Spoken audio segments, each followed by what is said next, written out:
That's right. We do have you covered from the roads to the air to your home safety. Our Joe Henke will have details from GDOT on keeping the roads safe. Bobeth Yates is going to share how to stay warm inside without the threat of fire. But let's get to the latest on this deep freeze forecast with meteorologist Nicole Hartford in for Chris tonight. And that cold front now stands only a few hundred miles away from us. It's bringing snowfall across portions of Arkansas into Missouri. Now Kentucky, we're starting to see that changeover from a cold rain to a wintry mix and snowfall. This is going to be arriving late tonight. And while it will bring the chance for some cold rain and up into far north Georgia, maybe some light snowfall, it's really the temperatures that are going to be the biggest impact. We're currently sitting at a cool but recently comfortable 45 degrees in Atlanta. Look at all this cold air that's making its way across the Midwest right now. We're down to 8 below zero in Omaha, Nebraska, 2 degrees right now in Wichita, and that cold air just continues to push across the continental U.S. We are feeling this deep freeze across many locations already, and it won't be much longer before we start to see those cold temperatures in the Atlanta metro area. Through the next few hours, honestly, through about midnight, temperatures are not going to change very much. We'll stay in the mid to upper 40s. I think the cold front will end up arriving in Atlanta sometime around 2 or 3 o'clock in the morning, and that's when temperatures will start to rapidly drop so that by the time we're waking up tomorrow morning, we're down into the teens. What also comes with this is gusty winds. I anticipate the strongest winds between about midnight and 6 a.m. tomorrow as that cold front moves through. That's when we could see wind gusts up to about 40 or even 50 miles per hour, and they won't improve much throughout the day on Friday. It stays windy with gusts up to 30, 40, maybe even 50 miles per hour, even into Friday afternoon. Because of that, we have wind advisories in effect across all of North Georgia, and then a high wind warning that has been issued for a cluster of counties up into far North Georgia. This is where wind gusts could get up to 50 miles per hour. This is also where it's more likely that we will see power outages associated with those gusty winds. So power outages will be possible everywhere as we see tree limbs and power lines likely blowing around. But these locations under the high wind warning, that's where it is more likely. Coming up, I'll have your hour by hour forecast with those temperatures for tomorrow, as well as a look at a breakdown of the rainfall and maybe a little snowfall for portions of North Georgia. All right, Nicole, we'll see you again soon. Thank you.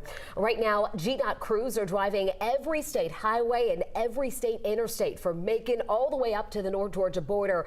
They are pre-treating the roadways with brine to hopefully make sure you can safely get around over the next few days. Our Joe Henke is live in Forest Park tonight, where those GDOT drivers are filling up with thousands of gallons of brine before heading out onto the roads. Joe?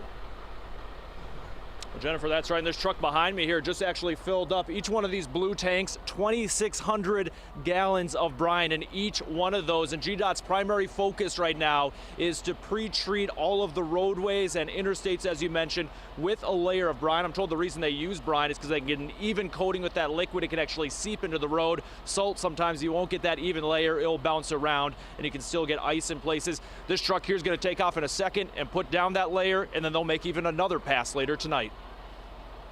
On Georgia's roadways tonight, GDOT is busy spreading the brine inside the blue tanks on the back of these trucks. And this message: weather advisory, black ice possible, use extreme caution. 21 brine tanks in here that hold 10,000 gallons a tank. So about 210,000 gallons of brine are stored at this specific location. Statewide, we have 1.8 million gallons of brine at any time. GDOT spokeswoman Natalie Dale walked us through the Forest Park warehouse today, where brine for Metro Atlanta is stored. It is just a fancy salt and water mixture that we spray on the roads. And what that salinity does once it gets on the pavement is it lowers the temperature at which ice will really sort of bind and grip onto the road, creating hard conditions. Truck after truck pulled up to the warehouse today, where crews hooked up these hoses and filled the blue tanks with brine, a process taking about 15 minutes. And then they headed back out onto the roads. GDOT activated its full statewide staff, nearly 2,000 workers for this weather event, including drivers from South Georgia,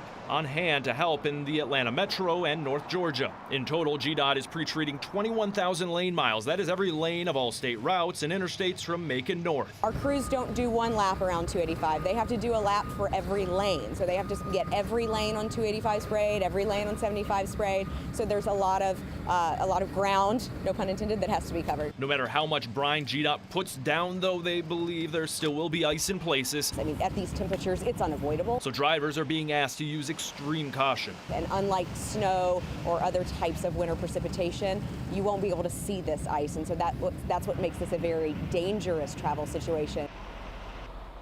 Back out here live, GDOT is asking drivers to stay off the roads tomorrow morning. The worry is overnight rain and then freezing conditions below 32 degrees before sunrise will create ice on the roadways. GDOT, though, will have crews out there at that time continuing to treat the roads and keeping an eye on the conditions to update people when it's safe to get back out there. We'll send it back to you in studio.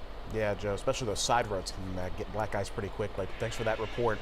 Joe's on the ground. We're also taking a live look here in the skies. This is Hartsfield-Jackson Atlanta International Airport right now. You can see that overcast skies there, but the plane down there on your screen looks like it is moving. Don't forget, if you are flying, be sure and arrive 2.5 hours early for domestic flights, 3 hours early for international flights.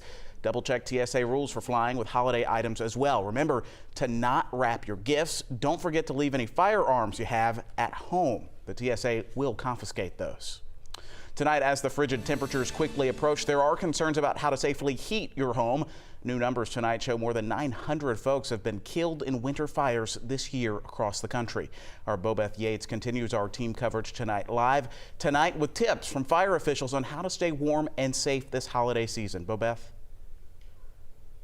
Well, from using an oven to a fireplace to heat your home, officials say there is a wrong and a right way to stay warm. And they say they want to make sure you're using the right way while this storm passes. We know that folks are going to be extremely cold this coming weekend, so we want them to be warm, but we want them to be warm the right way. Lieutenant Jackson with the city of South Fulton says as residents brace for the Arctic blast, it's important to stay safe while warming up. We know that during the winter months, there tends to be alternative methods of heating your home that people will unfortunately display or carry out. So using your oven to try to heat your home or using candles in an improper way. Jackson says candles should be supervised at all times, and using an oven to heat up your home could overheat a person's body or even cause burns. And he also has a warning for those using space heaters. We know that space heaters need space, so you want to give your space heater at least 3 feet around just to make sure that no one trips over it, no one falls over it, no animals or children. Jackson adds it's important to keep items that can catch fire easily away from a space heater. In addition, he says be careful when building a fire, especially if it's not in a fireplace. We don't want anyone to build a fire, a warming fire, that's situated close to a home, because again, it sets up the potential or the likelihood that a fire could occur, because anything can happen. Officials also say you should bring your pets inside and cover your plants and outdoor pipes, drip your faucets, and lastly, check on people who may not have a way to stay warm. Being kind to your family, because that kindness goes a long way.